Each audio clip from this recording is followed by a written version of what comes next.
వలపు వల విసిరి బడాబాబులను బురిడీ కొట్టించే కాదంబరి జత్వాని నోయిడాలోనూ హనీ ట్రాప్కు పాల్పడింది. నోయిడాలో స్థిరాస్తి వ్యాపారి అమిత్ సింగ్ పై వలపు వల విసిరింది. రేప్ చేశామని కేసు పెడతానంటూ డబ్బులు వసూలు చేసింది.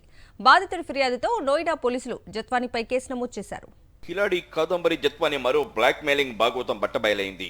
హనీ ట్రాప్, ఫోర్జరీ పత్రాలతో మోసం, బ్లాక్ మెయిలింగ్ ద్వారా అక్రమ సంపాదన జీవనాధారంగా చేసుకున్న కాదంబరి జత్వాని ఢిల్లీ శివారులోని నోయిడాకు చెందిన రియల్ ఎస్టేట్ వ్యాపారి అమిత్ సింగ్ ను బ్లాక్ మెయిల్ చేసి భారీ మొత్తాన్ని వసూలు చేసింది. అక్కడితో ఆగకుండా ఆయన నుంచి మరింతగా డబ్బు గుంజడానికి వేధింపులకు గురిచేసింది. మాఫియాతో సంబంధాలు ఉన్నాయని చెప్పి మరీ అమిత్ సింగ్ ను బెదిరించింది. బాధితుడు అమిత్ సింగ్ ఫిర్యాదుతో నోయిడా పోలీసులు కాదంబరి జత్వానిని ప్రథమ నిందితురాలిగా చేర్చి కేసు నమోదు చేశారు. ఆమె తల్లిదండ్రులు, సోదరుడిపైన వివిధ సెక్షన్ల కింద కేసు నమోదు చేశారు. నోయిడాకు చెందిన అమిత్ సింగ్ ను కాదంబరి జత్వాని సోదరుడు అంబరీష్ దుబాయ్లో కలిసి పరిచయం చేసుకున్నాడు. తనకు రియల్ ఎస్టేట్ వ్యాపారంతో సంబంధాలు ఉన్నాయని, మోడలింగ్, సినీ రంగంలో ఉన్న తమ సోదరి కాదంబరి రియల్ ఎస్టేట్ వ్యాపారం చేస్తుందని చెప్పాడట. అమిత్ సింగ్ భారత్కు తిరిగి వచ్చాక ఆయనకు కాదంబరి ఫోన్ చేసింది. విలువైన భూములు, ఇతర స్థిరాస్తులు అమ్మకానికి ఉన్నాయని చెప్పి పరిచయం పెంచుకుంది. ఆ తర్వాత అమిత్ సింగ్ ను కలవాలని చెప్పింది.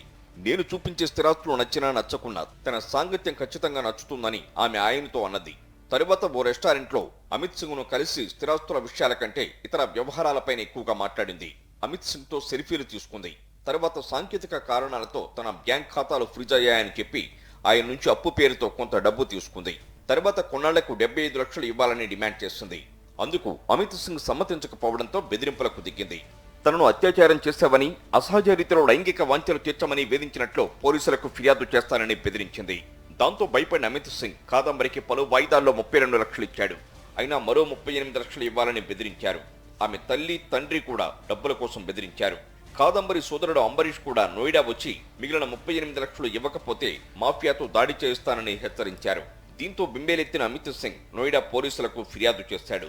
తాను కాదంబరికి వివిధ సందర్భాల్లో చెల్లించిన 32 లక్షలు ఆమె ఆ మొత్తాన్ని డ్రా చేసుకున్నట్లు ఆధారాలను కూడా సమర్పించాడు.